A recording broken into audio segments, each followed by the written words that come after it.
আজি ৰাতিপুৱা শুৱাৰ পৰা উঠিয়ে দেখিছোঁ ঘৰলৈ আলহী আহিছে। আলহী মানে সৌগৰাকী দেখিছে নহয়, গৰম বন্ধ বুলি তাই আমাৰ ঘৰলৈ আহিবলৈ সময় পোৱা নাছিলে। ফাইনেলি আজি যেনিবা আহিছে। আহিয়ে তাই ৰোৱাই নাই, মোক দেখুৱাবলৈ আৰম্ভ কৰিয়ে দিলে। ইমান দিননো গৰম বন্ধৰ কৰ্মশালাত তাই কি শিকিলে চাওঁ আহকচোন।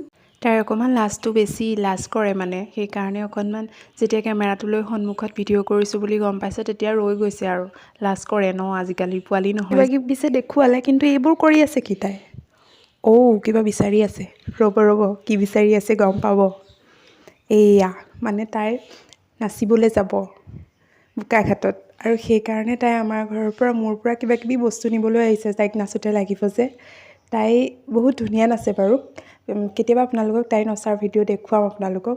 বোকাঘাটত যদি কোনোবাই লগ পায়, মানে মোৰ ভিডিঅ' চোৱা যদি কোনোবা বোকাঘাটৰ লোক আছে, আমাৰ তাইক দেখিলে মাতিব দেই। তাই মোৰ ভণ্টি হয়, মানে মামাৰ ছোৱালী। আৰু বস্তু পাতি লৈ তাই গ'লগৈ আৰু। থাকিব কৈছিলোঁ কিন্তু নাথাকে। নাচ গান কৰ্মশালাবোৰ এৰিব যে নোৱাৰে। যাগে যা আৰু, বাই।